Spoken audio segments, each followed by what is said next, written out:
Magandang gabi Kuya Dax at sa lahat ng mga katropa nating galing sa isang channel mo na BL. Wala akong kwentong BL kaya tinanong muna kita kung tumatanggap ka ba ng kwentong horror kasi gusto ko talaga mag-share ng kwento sa'yo pero wala ako ng original genre mo. Pero buti na lang pala ay may horror channel ka din na sana lang ay gawin mo na ring active kasi bukod sa BL story channel mo, mahilig din ako sa mga kwento nakakatakot. Crush na crush ko kasi yung boses mo and gusto kitang marinig na manakot. Madami din kasi akong sinusubaybayan na horror channel. Well anyway, bago pa humaba ang intro ko, diretso na tayo sa kwento ko. Bago ko simulan tong kwento ko, gusto ko muna mag-drop ng friendly warning sa mga nakatira mag-isa riyan o kaya sa mga mahilig magbiyahe sa gabi ng mag-isa lang. Alam niyo ba yung feeling na habang naglalakad kayo o nakahiga, biglang parang may mabigat na nakatitik sa likuran niyo? Yung kahit wala kayong nakikita, automatic na tumatayo yung balahibo niyo sa batok. Mas mabuti pang i-check niyo muna ang lock ng bintana niyo ngayon at magtalokbong ng kumot. Kasi itong ipapahagi ko ay hindi ito galing sa kung anong pelikula o nakakatakot na post sa Facebook. Experience ko to mismo. Fresh na fresh pa mula nung nakaraang buwan. At hanggang ngayon, tuwing sasapit ang alas 12 ng gabi, parang naririnig ko pa rin yung kakaibang kaluskos sa bubong namin dito sa Maynila. Makinig kayo ng mabuti hanggang sa dulo. Kasi baka mamaya, kung anong sumunod sa akin mula sa probinsya nasa labas na rin ang gate nyo ngayon o nasa labas ng bintana nyo mismo. Ako nga po pala si Reden, 24 years old, Tubong, Maynila. Sa totoo lang, certified skeptic ako dati pagdating sa mga aswang or kahit multo pa. Lumaki kasi ako sa maingay at maliwanag na lungsod, kaya deadma ako sa mga kwentong matatanda na yan. Sobrang maalaga ako sa katawan, fitness enthusiast kumbaga. Regular ang check-up ko. Kompleto ang flu vaccine. Kaya ang lagnat o trangkaso, bihirang-bihira talaga akong lapitan. At bakit ko ba na-share ang tungkol dito? Malaki kasi ang magiging part nito sa kwento ko. Hindi lang para magkaroon kayo ng konting hint sa physical appearance ko. Kasama ko nga pala sa bahay ang mga magulang ko na masasabi kong kahit matagal na sa syudad, mga simpleng tao pa rin na nangangarap na mag-settle sa probinsya. Kampante at chill lang ang takbo ng buhay ko. Walang ka-stress-stress. Hanggang sa isang araw nga ay biglang nagring ang phone ng tatay ko. Nabitawan ng tatay ko yung hawak niyang baso nung malaman niyang sumakabilang buhay ng kapatid niya doon sa liblib na probinsya na hindi ko nalang papangalanan. Pero konting hint lang. Isa ito sa kilalang lugar sa mga kwentong paranormal. At dahil nga pamilya kami, no choice kundi ang lumuwas kami para makiramay. Kinabukasan, agad kami bumiyahe pa uwi sa probinsya ng tatay ko dahil ang kapatid ng tatay kong ito ay ang may tuturing niyang pinaka-close na kapatid niya na matagal din niyang hindi nakikita. Madalang kasi siya makauwi. Naalala ko pa yung huling uwi niya na kasama ko. 13 pa lang ako noon. Pagdating namin doon, probinsya agad ang vibes ng gabi. Madilim. Puro puno ng saging at ang ingay ng mga kuliglig. Very typical na probinsya vibes talaga. Pero ang totoong nakakuha ng atensyon ko ay nung pumasok na ako sa bakuran kung saan ginaganap ang lamay. Doon sa isang sulok, malayo sa mga taong nag-iiyakan at nagmamadyong, may nakaupo na isang babae. Sa tansya ko ay nasa early 20s lang siguro siya. Maganda siya sa paningin. Mahaba ang bagsak na buhok na maitim at nakasuot lang ng simpleng t-shirt at palda. Pero may kakaiba sa kanya, Kuya Dax. Sobrang off ng aura niya. Habang ang lahat ay busy sa kanilang usapan, siya naman ay nakatitig lang ng diretso sa akin. Literal na parang napako ang mga mata niya sa mukha ko. Hindi normal ang tingin niya. Parang sinusuri ang buong pagkatao na hindi man lang kumukurap. Natulala ako noong una. Pero bilang magalang na taga Maynila, ngumiti ako ng bahagya para naman hindi ako magmukhang snob. Pero Kuya Dax, wala talaga siyang reaksyon. Hindi siya gumanti man lang ng ngiti. Wala man lang kahit anong galaw ng labi niya. Basta nanatili lang siyang nakatitig na parang may inaabangan sa akin. Doon ako nagsimulang makaramdam na matinding kilabot. Yung pakiramdam na gusto mo nang umiwas ng tingin pero parang may humihila sa iyo na panoorin din siya. Lumipas nga ang ilang oras.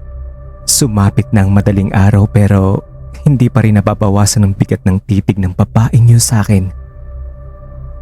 Sobra talagang uncomfortable na sa sitwasyon ko. Lumipat na ako ng pwesto. Pumunta ako ron sa may lamesa kung saan nandun ang mga kape at biskwit. Tapos kunwaring nakikipagkwentuhan sa mga pinsan ko na noon ko lang din nakasama. Pero kahit anong tago ko sa likod ng mga tao, nararamdaman ko pa rin yung malamig na sensasyon sa balat ko na para pang may spotlight na nakatutok sa akin galing sa pwesto niya. Hindi ko talaga maintindihan kung bakit ako lang ang pinagdidiskitan niya. Samantalang marami namang ibang kabataan o bagong mukha dun sa burol. Sinubukan kong tanungin sa mga pinsan ko. Pasimple akong ngumuso dun sa sulok kung nasan yung babae. Tinanong ko kung sino yung babaeng nakapuro na walang kausap. Tumingi din sila. Pero ang sabi lang nila, nakaibang sityo raw yun at baka nakikiramay lang kasi kilala daw talaga ang tita sa lugar na iyon kahit sa mga karatig barangay. Ang nakapagtataka lang, napansin din ng isang pisan ko na parang masyadong seryosong tingin sa akin ng babae. Nagbiro pa nga sila na baka raw na love at first sight sa akin dahil galing akong Maynila. Pero ako, hindi ako natawa. Kinikilabutan talaga ako ng sobra nung mga oras na yon. Kasi iba talaga yung pakiramdam ko. Sa tuwing mapapasulyap ako sa direksyon niya, nandun pa rin siya sa pwesto niya. Walang kakurap-kurap. Walang kahit anong emosyon sa mukha. Para siyang isang statwa na ang buhay lang ay ang mga mata niyang animoy nanunuyo o may gustong kunin sa akin. Lumalalim yung gabi. Pero mas lumalalim yung pakiramdam ko na parang hinarangan ako ng isang bagay na hindi ko kayang takasan kung mananatili pa rin ako sa lugar na yon. Dumating ang araw ng paghahatid namin sa huling hantungan ng tita ko at ang buong pamilya ay abala sa pag-aayos ng mga huling sandali bago ihatid ang kabaong sa sementeryo. Kahit siksikan ng mga tao, pilit na hinanap ng paningin ko kung nandun pa rin siya. At hindi nga ako nagkamali. Sumama siya hanggang sa sementeryo. Habang ang lahat ay nakapaligid sa may hukay, umiiyak at naghahagis ng mga bulaklak, nakita ko siya na nakatayo sa may ilalim ng isang malaking puno. Medyo malayo sa karamihan. At alam mo kung saan nakatingin, Kuya Dax? Sa akin pa rin. Para siyang hindi napapagod o napapato sa pagbabantay sa akin sa buong 3 araw na nandoon kami.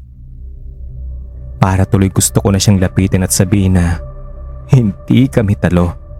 Lalaki din ang trip ko. Pero syempre, inuunahan ako ng takot. Nung sandali na dahan-dahan nang ibinababa ang kabaong sa lupa, napalingon ulit ako sa kanya. Doon ko nakita ang nakakakilabot na pangyayari. Bigla pa naman siyang ngumiti sa akin. Pero hindi ito yung normal na ngiti ng tao na nakakita ng kaibigan lang. Isang maliit at tipid na ngiti na parang nakakuha ng premyo. O kaya ngiti ng isang taong tapos na ang pangangaso at alam niyang nakuha na niya ang target niya. Nanlamig talaga ang buong katawan ko noon, Kuya Tax. Parang biglang nawala ng hangin sa paligid. Pagkatapos ng libing, hindi ko na hinintay na magmerienda pa sa bahay ng tita ko. Nilapitan ko kagad ang mga magulang ko. Gumawa ako ng palusot na may emergency sa trabaho ko sa Maynila at kailangan kong bumalik agad nung hapon na yon. Medyo naguluhan sila pero mukha na akong stress at namumutla, kaya pumayag na rin sila. Mabilis naman ako nag-impake, sumakay ng tricycle papuntang terminal. At lumingon pa ako sa likod para siguraduhin walang sumusunod sa akin. Akala ko talaga kapag nakaalis na ako sa probinsyang yon, magiging okay na ang lahat. Pero Kuya Dax, nagkamali ako. Nasa terminal na ako at swerteng nakasakay agad sa isang aircon bus pa Maynila. Humanap ako ng upuan sa may bandang gitna, tabi ng bintana, para kahit papano ay makapag-relax at makatulog sa mahabang biyahe. Umandar na ang bus at unti-unti nang nawawala sa paningin ko ang mga luntiang palayan at mga puno ng probinsya. Pakiramdam ko nga nun, nakaligtas ako sa isang malaking panganib kaya nakahinga ako ng maluwag. Lumipas ang halos isang oras na biyahe at huminto muna ang bus sa isang maliit na terminal para magsakay pa ng ilang pasahero bago tuloy ang dumiretso sa highway. Dahil medyo nalimpungatan ako sa paghinto ng sasakyan, sumulyap ako sa pinto ng bus para tingnan ang mga bagong sampa. At doon talaga, Kuya Dax, literal na tumigil ang mundo ko. Pumasok sa loob ng bus ang parehong babae na nakita ko sa burol at sa sementeryo.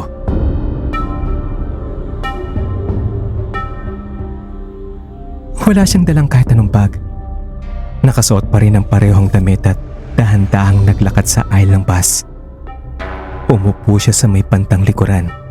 Mga 3 row lang ang agwat mula sa akin. Nung nagtama ang paningin namin sa rearview mirror, nanigas talaga ako sa kinuupuan ko. Nakatitig pa rin siya sa akin. Wala pa rin siyang kahit anong reaksyon. Walang kakurap-kurap na para bang sinasabi niyang hindi ako makakatakas sa kanya. Buong biyahe na umabot ng ilang oras, hindi na ako nakatulog kahit isang segundo. Natakot ako ng husto na baka kapag natulog ako, pagkising ko ay nasa tabi ko na siya. Para talagang gusto kong sumigaw o bumaba na ng bus. Pero madilim ang labas at nasa gitna kami ng kung saan. Ang ginawa ko na lang ay nagdasal na lang ako sa isip ko. Paulit-ulit. Umaasa na baka coincidence lang ang lahat ng iyon. Nang nag-umaga na, pumasok na sa wakas ang bus sa terminal nito sa Maynila. Narinig ko ang pamilyar na ingay ng mga bus horn at ang sigaw ng mga dispatcher. Kaya kahit papano ay gumaan ang pakiramdam ko. Pagkahinto pa lang ng bus, mabilis ko nang kinuha ang bag ko at bumaba na. Pero hindi muna ako tuluyang umalis ng terminal. Pumwesto ako sa isang sulok ng waiting area. Nagtago ako sa likod ng isang malaking poste para pasimpleng tingnan kung bababa rin pa siya. Gusto ko talagang makasiguro kung talagang sinusundan niya ako o baka naman nagkataon lang na taga Maynila rin siya at pauwi na rin. Isa-isa nang bumaba ang mga pasahero. May mga pamilyang may dalang kahon, mga estudyante at mga matatanda na halatang pagod sa biyahe. Binilang ko ang bawat taong lumalabas sa pinto ng bus. Pero lumipas ang halos 10 minuto, naubos ng lahat ng tao. Hindi ko rin siya nakikitang bumababa. Kinabahan talaga ako ng sobra nun. Ang ginawa ko ay nilapitan ko yung konduktor na abala sa pagbababa ng mga natitirang kargamento sa ilalim ng bus. Tinanong ko sa kanya kung may natitira pa bang pasahero sa loob, lalo na yung babaeng nasa likod. Tiningnan ako ng konduktor na parang nagtataka talaga siya. Sabay sabing, "Boss, wala nang tao dyan sa loob. Na-check ko na lahat ng upuan at isinara ko ng bintahan na bago ako bumaba. Wala na talaga natitira dyan." Natulala ako sa sinabi niyang iyon. Paanong nawala yung babae? Pero ang inisip ko na lang na baka assuming lang talaga ako. baka bumaba na siya nung sandaling lumingon ako sa ibang direksyon para maghanap ng tricycle. O baka naman masyado lang akong praning dahil sa puyat sa mga nagdaang gabi ng lamay. Kaya ang ginawa ko na lang ay pinilit kong pakalmay ng sarili ko habang nakasakay sa jeep pauwi sa bahay namin. Ligtas naman ako nakarating sa bahay namin at sinalubong ako ng mga kapatid kong naiwan sa bahay. Sobrang pamilyar na ang paligid, ang kwarto ko, ang higaan ko. Pero akala ko talaga ay tapos na ang misteryo ngayon dahil nandun na ako sa lugar kung saan ako lumaki at nagkaisip. Pero nung sumapit ang gabi at patay na ang lahat ng ilaw sa bahay, doon ko naramdaman na may kakaiba talaga. Pagkahiga ko sa kama ko, imbis na makatulog agad ako sa tindi ng pagod sa biyahe, hindi ako mapakali. Pakiramdam ko ay namamahay ako sa sarili kong kwarto na parang may ibang tao sa paligid. Masyadong mabigat ang hangin sa loob ng kwarto ko. Tapos, unti-unting umiinit ang pakiramdam ko. Yung init na hindi galing sa panahon kahit naka-on yung electric fan ko sa pinakamalakas na speed. Parang nanggagaling sa loob ng katawan ko yung init na para bang nilalagnat ako na parang ewan ko ba. Maya-maya pa, may naamoy akong kakaiba. Isang napakasangsang na amoy. Nanunuot talaga sa ilong ko. Amoy ito ng nabubulok na laman o patay na daga. Pero mas matindi pa, mas matapang at talagang nakasusulasok. Tumayo ako para i-check ang bawat sulok ng kwarto. Sa ilalim ng kama ko, ang likod ng cabinet baka may kung anong hayop na pumasok at namatay doon. Pero malinis naman ang lahat. Habang tumatagal, mas lalong tumitindi yung amoy at napansin ko na parang nanggagaling ito sa labas mismo ng bintana ng kwarto ko na nakaharap mismo sa bakuran. Doon na ako nagsimulang kabahan muli.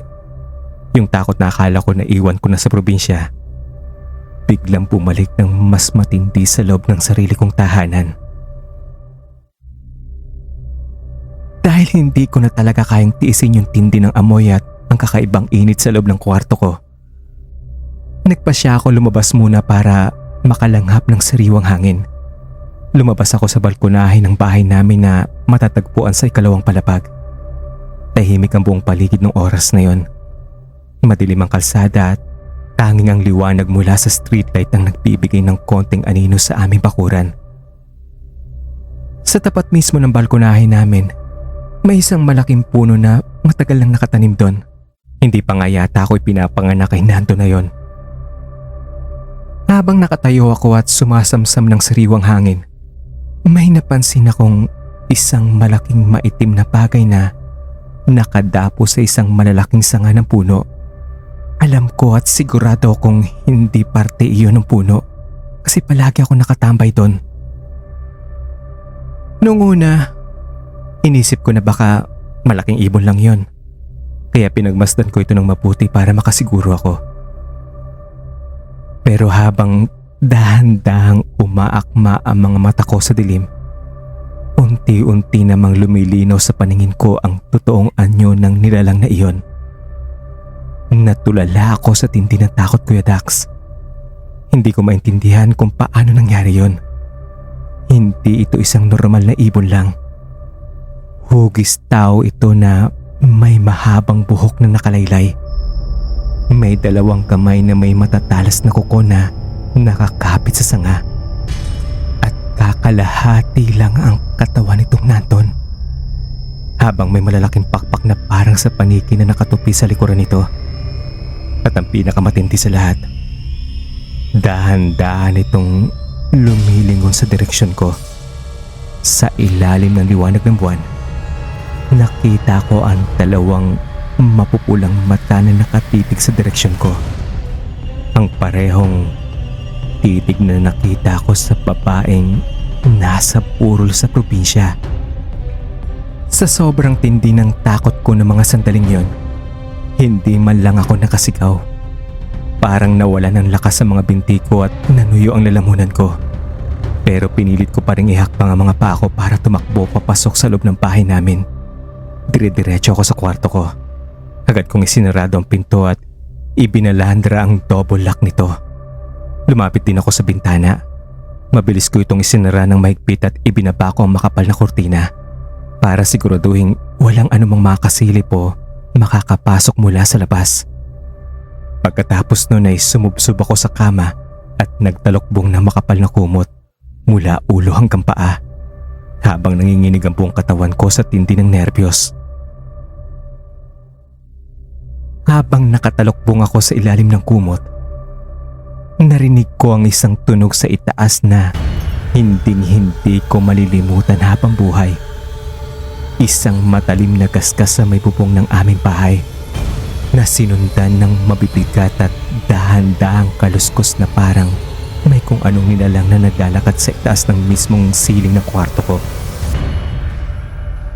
Pagkatapos ng ilang sandali, narinig ko naman ang parang ihip ng malakas na hangin sa labas ng bintana na may kasamang kakaibang huni. Parang mahinang tawa na para bang nangaasar. Natakot ako ng sobra na baka biglang mabasag ang salamin ng bintana ko o kaya'y magawa nitong buksan ang pinto ng kwarto ko. Kung minsan kasi, iniisip natin na kapag nasa loob tayo ng sarili nating kwarto ay ligtas na tayo. Pero nung gabing yun, naramdaman ko kung gaano ako kawalang laban sa uri ng nilalang na iyon. Sa totoo lang Kuya Dax, hindi ko na malayan kung paano ako nakatulog sa tindi ng pagod ng isip at puso ko dahil sa takot sa nakaraang gabi na iyon. Pagising ko kinaumagahan, pakiramdam ko'y hindi ko na kayang maiangat ang katawan ko sa higaan ko sa bigat ng pakiramdam ko. Sobrang sakit talaga ng ulo ko. Tuyong-tuyo ang lalamunan ko at nanginginig ako sa tindi ng lamig kahit napatay ang electric fan sa kwarto ko. Pakiramdam ko talaga ay nihalagnat na ako ng napakataas ng oras na yon.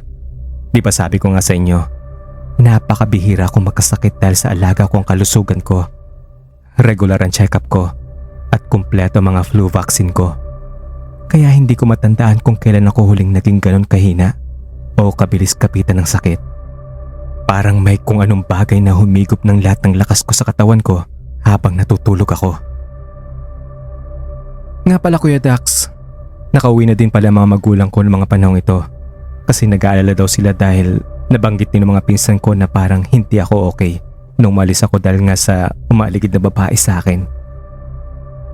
Pumasok ang nanay ko sa kwarto dahil napansin niyang tanghali na at hindi pa ako bumabangon para kumain o kahit man lang uminom ng tubig na palagi ko namang ginagawa tuwing umaga, tapos babalik na lang uli ako sa pagtulog. Nung idampi niya ang kanyang palad sa noo ko, nagulat siya sa taas ng temperatura ng katawan ko. Agad naman siyang kumuha ng basang bimpo para ilagay sa noo ko at mabilis na nagluto ng mainit na sabaw para sa akin. Pero kahit anong inom ko ng mga mamahaling gamot sa lagnat na binili ng tatay ko sa butika, hindi man lang bumababa ang temperatura ko kahit isang guhit. Mas lalo akong natakot ng mga sandaling iyon dahil alam ko sa sarili ko na hindi ito ordinaryong sakit lang na nakukuha sa pagod o biyahe. Ito na yung epekto na nakita ko kagabi sa balkonahe. Lumipas ang buong araw at pabalik-balik pa rin ang napakataas na lagnat ko. Naramdaman ko na hindi ko na kayang itago pang misteryong iyon. Nung gabing yun, habang nakaupo ang mga magulang ko sa tabi ng higaan ko para bantayan ako, nagpasya na ako magkwento. Sa kabila ng panghihina ng boses ko, sinimulan kong ikwento sa kanila ang lahat-lahat ng naranasan ko simula nung unang araw na makatapak kami sa probinsya para sa burol ng tita ko. Ikwinento ko sa kanila ang tungkol sa babaeng walang kurap kumakatingin sa akin sa lamay. Ang misteryosong pagsakay niya sa parehong bus na sinasakyan ko pa uwi at ang biglaan niyang pagkawala nung makarating kami sa terminal dito sa Maynila. Nung una, nakikinig lang sila ng seryoso at walang kipo. Pero nung banggitin ko na ang tungkol sa nakita kong nilalang nakalahati lang ang katawan, may malalaking pakpak at mapupulang mata na nakadapo sa puno sa aming bakuran kagabi, biglang nagkatinginan ng mga magulang ko. Nakita ko ang biglaang pagbabago sa mukha ng nanay ko na parang natatakot din siya. Habang ang tatay ko naman ay napabuntong hininga ng malalim at tumayo para silipin ang bintana. Sinabi ng tatay ko na may mga kwentong araw talaga sa kanilang probinsya tungkol sa mga ganong uri ng nilalang. Na kapag nagustuhan o nakursunodahan ng isang dayo, ay talagang gagawin nito ang lahat para sundan ito kahit gaano pa kalayo ang lungsod na marating nito. Nang malaman nga ng tatay ko ang buong kwento, hindi na siya nag-aksaya pa ng oras o nagpatumpik-tumpik pa. Kinaumagahan, maaga pa lang ay umalis na siya ng bahay para maghanap at magsama ng isang matandang albularyo na balita niya ay nakatira sa isang kalapit lamang na barangay dito sa Maynila. Pagkarating ng albularyo sa bahay namin, dinala siya kagad ng mga magulang ko sa kwarto ko. Tingnan niya ako ng matagal sa mga mata ko. Hinawakan ang mga pulso ko at agad na sinabing may napakabigat at madilim na enerhiyang nakabalot sa buong katawan ko. Kumuha siya ng isang basong tubig, kandila at nagsimulang mag-usal ng mga dasal para sa pagtatawas. Habang dahan-dahang natutunaw ang kandila at pumapatak ito sa tubig, unti-unting may napupuong hugis sa ibabaw ng platong hindi ko malaman kung tubig ba yun o langis. Nanlamig ako ng sobra nung iharap sa amin ng albularyo ang lumabas na imahe. Malinaw na malinaw ang hugis ng isang babae na may mahabang buhok. Pero ang ibabang bahagi ng katawan ay putol at may dalawang malalaking pakpak sa may magkabilang kilid nito. Sinabi ng albularyo na tamang lahat ng aking hinala. Isang manananggal nga mula sa probinsya ang nakursunadahan ako nung nasa burol ako at sumunod sa akin hanggang dito sa Maynila para dahan-dahang kuhanin ang aking lakas pati na rin ang buhay ko. Doon ko tuluyang naintindihan kung bakit ako nagkasakit ng biglaan at kung bakit gano'n na lang ang tindi ng titig ng babaeng yun sa akin nung nasa lamay pa kami. Para matapos ang paghihirap at bumalik ako sa normal na buhay ko, binigyan ako ng albularyo ng iba't ibang uri ng tradisyonal na pangontra na dala niya. Naglagay kami ng mga durog na asin, bawang at mga sili sa bawat sulok ng mga bintana at pinto ng aming buong bahay. Lalo na sa bintana ng kwarto ko na katapat ng malaking puno. Binigyan din niya ako ng isang maliit na vial na may langis na tinawag niyang lana na hinaluan ng mga ugat na ligaw na halaman na kailangan ko raw laging dalhin sa aking pulsa o ilagay sa ilalim ng aking unan kapag matutulog na ako sa gabi. Pinayuhan din niya mga magulang ko na magdasal ng taimtim bago pumikit para palakasin ang aking spiritual na proteksyon. Simula nung gabing mailagay ang lahat ng mga pangontrang yon sa paligid ng bahay namin, unti-unting nawala ang masangsang na amoy na parang nabubulok na laman sa aking kwarto. Bumaba na rin ang mataas na lagnat ko ng sumunod na araw hanggang sa tuluyan ako bumalik sa aking dating lakas. Wala na rin akong naririnig na anumang kaluskos, kalmot o gasgas sa aming bubong tuwing madaling araw. At tuwing sisilip ako sa malaking puno sa aming bakuran, wala nang nilalang na may mapupulang mata na nakadapo doon. Sa wakas, Kuya Dax, tinigilan na ako ng aswang at bumalik na sa normal lang lahat dito sa bahay namin sa Maynila. Kuya Dax, grabe talaga ang karanasang iyon. Akala ko talaga nung una sa mga kwentong bayan lang yon o sa mga pelikulang katatakutan nangyayari ang ganong uri ng kababalagan. Pero nung ako na mismo ang nakaranas at muntik ng mabiktima ng isang aswang, doon ko napatunayan sa sarili ko na totoo talaga sila at kaya kanilang sundan kapag nakursunodahan kanila kahit dito pa sa Maynila. Maraming salamat, Reden, sa pagpapadala ng nakakatakot na kwento mong ito. At sa mga Daxilogs dyan, magiging active na rin po ang channel na to at sana naman mabigyan nyo rin po ng support ito. At kung nagustuhan nyo yung kwento, please like, subscribe, and kung hindi naman kalabisan ay baka naman pwedeng i-share nyo na rin. So as I mentioned, magiging active na rin ako dito. Siguro mag-upload ako dito once or twice a week. So sana masuportahan nyo rin po ang channel na to. At kung may kwento po kayong mga nakakatakot at gusto nyong i-share at ma-narrate ko sa channel na ito, pwede nyo po siyang ipadala sa email ko. sa daxmakatakutan@gmail.com. Nasa description below po yung email ko na yan. At nga pala bago ko i-end to, mag-upload din po ako dito ng mga fiction stories maliban po sa mga true stories. Yun lamang po at maraming salamat.